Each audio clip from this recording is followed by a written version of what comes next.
Hi friends, Kishan ಅಮ್ಮನ ಅಡುಗೆಗೆ ಸ್ವಾಗತ. ಇವತ್ತಿನ ದಿವಸ ನಾವು ನಿಮಗೆ ಎಳ್ಳಿಕಾಯಿ ಅಥವಾ ಹೇರಳೆಕಾಯಿ ಉಪ್ಪಿನಕಾಯಿ ಮಾಡೋದನ್ನ ತೋರಿಸ್ಕೊಡ್ತಾ ಇದ್ದೀವಿ.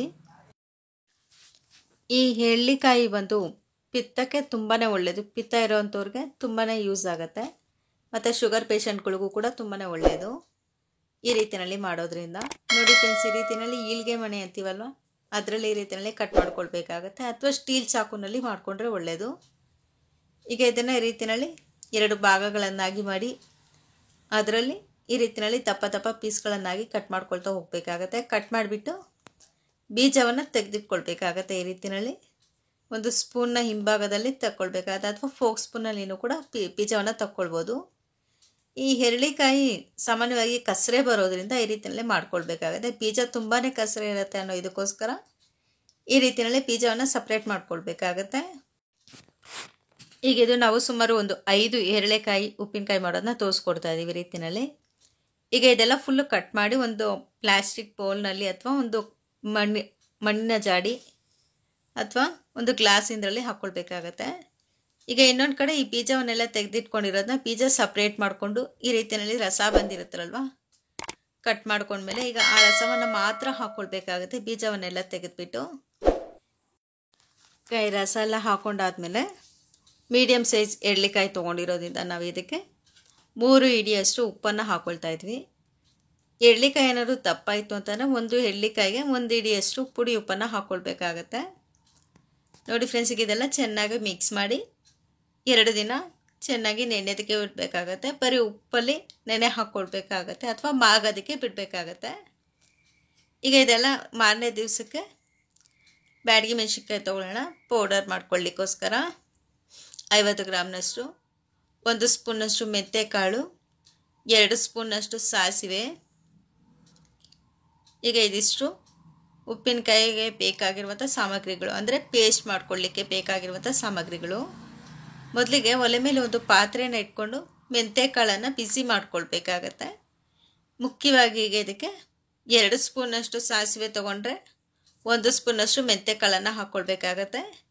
ಈಗ ಇದೆಲ್ಲ ಸ್ವಲ್ಪ ಕೆಂಪು ಬಣ್ಣ ಬರೋಗೂ ಫ್ರೈ ಆದಮೇಲೆ ಈಗ ಇದಕ್ಕೆ ಸಾಸಿವೆಯನ್ನು ಹಾಕೊಳ್ಳೋಣ. ಅದೇ ಬಾಣಲಿಗೆನೆ ತೆಗೆದಿಟ್ಬಿಟ್ಟು ಈಗ ಇದು ಕೂಡ ಸ್ವಲ್ಪ ಚಿಡ್ಲಿತ್ಬೇಕು ಅಂತೀವಲ್ವ, ಆ ರೀತಿಯಲ್ಲಿ ಆಗಬೇಕಾಗುತ್ತೆ, ಅಥವಾ ಗ್ರೇ ಕಲರ್ ಥರ ಬರುತ್ತೆ ಅದುವರೆಗೂ ಈ ರೀತಿಯಲ್ಲಿ ಫ್ರೈ ಮಾಡ್ಕೊಳ್ತಾ ಹೋಗಬೇಕಾಗತ್ತೆ.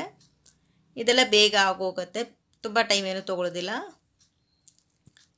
ಈಗ ಅದೇ ಬಾಣಲಿಗೆನೆ ಸುಮಾರು ಒಂದು 50 ಗ್ರಾಮ್ನಷ್ಟು ಬ್ಯಾಡಗಿ ಮೆಣಸಿನ್ಕಾಯಿನ ಹಾಕ್ಕೊಳ್ಬೇಕಾಗತ್ತೆ, ಅಥವಾ ನಿಮಗೆ ಖಾರ ಬೇಕು ಅಂತ ಅನಿಸಿದ್ರೆ ಖಾರದ ಮೆಣಸಿನ್ಕಾಯಿನೂ ಕೂಡ ಹಾಕ್ಕೊಳ್ಬೋದು. ಈಗ ಇದು ನಾವು 50 ಗ್ರಾಮ್ನಷ್ಟು ಬ್ಯಾಡಗಿ ಮೆಣಸಿನ್ಕಾಯಿನ ಹಾಕ್ಕೊಂಡು ಸ್ವಲ್ಪ ಬಿಸಿ ಮಾಡ್ಕೊಳ್ತಾ ಇದ್ದೀವಿ. ರೀತಿಯಲ್ಲಿ ಚೂರು ಬಿಸಿ ಆದರೆ ಸಾಕು. ಈಗ ಇದ್ರ ಜೊತೆಗೇ ಸ್ವಲ್ಪ ಶುಂಠಿ, 2 ಗೆಡ್ಡೆಯಷ್ಟು ಬೆಳ್ಳುಳ್ಳಿಯನ್ನು ಸುಲಿದಿಟ್ಕೊಳ್ಬೇಕಾಗತ್ತೆ. ಮತ್ತು ಬಿಸಿ ಮಾಡಿಟ್ಕೊಂಡಿರೋಂಥ ಮೆಣಸಿನ್ಕಾಯಿ ಮೊದಲಿಗೆ ಈಗ ಬಿಸಿ ಮಾಡಿಟ್ಕೊಂಡಿರೋಂಥ ಮೆಣಸಿನ್ಕಾಯಿ ತಣ್ಣಗಾದ್ಮೇಲೆ ಒಂದು ಮಿಕ್ಸಿ ಜಾರ್ಗೆ ಹಾಕ್ಕೊಂಡು ತರಿಯಾಗಿ ಪೌಡರ್ ಥರ ಮಾಡ್ಕೊಳ್ಬೇಕಾಗತ್ತೆ. ಮೊದಲಿಗೆ ಯಾವುದೇ ನೀರನ್ನು ಹಾಕ್ಕೊಳ್ದಿರೋ ಪೌಡರ್ ರೀತಿಯಲ್ಲಿ ಮಾಡ್ಕೊಳ್ಬೇಕಾಗತ್ತೆ. ನೋಡಿ, ಈ ರೀತಿಯಲ್ಲಿ ಆದರೆ ಸಾಕು. ಈಗ ಇದಕ್ಕೆ ಹುರಿದಿಟ್ಕೊಂಡಿರೋಂಥ ಮೆಂತ್ಯಕಾಳು ಮತ್ತು ಸಾಸಿವೆಯನ್ನು ಹಾಕ್ಕೊಳ್ಳೋಣ. ಈಗ ಇದು ಕೂಡ ಪೌಡರ್ ರೀತಿಯಲ್ಲಿ ಹಾಕಬೇಕಾಗತ್ತೆ, ಮೆಂತ್ಯಕಾಳು ಸಾಸಿವೆ. ಈಗ ಇದಕ್ಕೆ ಒಂದು ಸ್ವಲ್ಪ ನೀರನ್ನು ಹಾಕ್ಕೊಂಡು ಪೇಸ್ಟ್ ಮಾಡ್ಕೊಳ್ಳೋಣ. ತುಂಬ ಜಾಸ್ತಿ ನೀರನ್ನು ಹಾಕ್ಕೊಳ್ಳಿಕ್ಕೆ ಹೋಗ್ಬಾರ್ದು. ಮೀಡಿಯಮ್ ಸೈಜು ಒಂದು ಅರ್ಧ ಗ್ಲಾಸಷ್ಟು ಅಥವಾ 3/4 ಗ್ಲಾಸಷ್ಟು ಹಾಕ್ಕೊಂಡ್ರೆ ಸಾಕು. ಟೋಟಲ್ ಆಗಿ ಈ ರೀತಿಯಲ್ಲಿ ಪೇಸ್ಟ್ ಹಾಕಬೇಕು, ಇಷ್ಟಾದರೆ ಸಾಕು. ಈಗ ಈ ಪೇಸ್ಟ್ಗೆ ಸುಮಾರು 2 ಗೆಡ್ಡೆಯಷ್ಟು ಬೆಳ್ಳುಳ್ಳಿ ಮತ್ತು ಒಂದು ಇಂಚಷ್ಟು ಶುಂಠಿಯನ್ನು ಕಟ್ ಮಾಡಿ ಹಾಕ್ಕೊಳ್ಬೇಕಾಗತ್ತೆ. ಈ ಬೆಳ್ಳುಳ್ಳಿ ಮತ್ತು ಶುಂಠಿನೂ ಕೂಡ ನುಣ್ಣಗೆ ಪೇಸ್ಟ್ ಮಾಡ್ಕೊಳ್ಬೇಕು ಈ ರೀತಿಯಲ್ಲಿ. ಇನ್ನೊಂದು ಕಡೆ ಇದು ಮಾರನೇ ದಿವಸಕ್ಕೆ ಅಥವಾ ಒಂದು 2 ದಿವಸ ಬಿಟ್ಟು ನೋಡಿದ್ರೆ ಈ ರೀತಿಯಲ್ಲೇ ಆಗಿರುತ್ತೆ. ನೋಡಿ ಫ್ರೆಂಡ್ಸ್, ಇದು ಉಪ್ಪೆಲ್ಲ ನೀರು ಬಿಟ್ಕೊಂಡಿದೆ ಸ್ವಲ್ಪ. ಈಗ ಇದನ್ನು ಒಂದ್ಸಲಿ ಚೆನ್ನಾಗಿ ಮಿಕ್ಸ್ ಮಾಡಿಕೊಂಡು ಈಗ ಇದಕ್ಕೆ ರುಬ್ಬಿಟ್ಕೊಂಡಿದ್ದೀವಲ್ವ ಖಾರ, ಅದನ್ನು ಹಾಕ್ಕೊಳ್ಳೋಣ. ಮುಖ್ಯವಾಗಿ ಈಗ ಇದಕ್ಕೆ ನೀರನ್ನು ಜಾಸ್ತಿ ಉಪಯೋಗಿಸ್ಕೊಳ್ಳಿಕ್ಕೆ ಹೋಗಬಾರ್ದು. ನೀರನ್ನೇ ಹಾಕ್ಕೊಂಡಿರೋನು ರುಬ್ಕೊಳ್ಳಿಕ್ಕಾಗಲ್ಲ, ನೀರು ಹಾಕ್ಕೊಳ್ಬೇಕಾಗತ್ತೆ. ಮತ್ತು ಈಗ ಇದಕ್ಕೆ ಒಂದು 1/4 ಸ್ಪೂನಷ್ಟು ಇಂಗನ್ನು ಹಾಕ್ಕೊಳ್ಳೋಣ. ಇಂಗು ಹಾಕ್ಕೊಳ್ಳೋದ್ರಿಂದ ಉಪ್ಪಿನಕಾಯಿ ಟೇಸ್ಟಿ ಚೆನ್ನಾಗಿ ಕೊಡುತ್ತೆ. ಈಗ ಇದಕ್ಕೆ ಕೆಲವರು ಎಣ್ಣೆಯನ್ನು ಯೂಸ್ ಮಾಡ್ತಾರೆ. ಎಣ್ಣೆಯನ್ನು ಹಾಕ್ಕೊಂಡ್ರೆ ತುಂಬ ದಿನ ಇರೋದಿಲ್ಲ, ಉಪ್ಪಿನಕಾಯಿ ಬೇಗ ಕೆಟ್ಟೋಗುತ್ತೆ.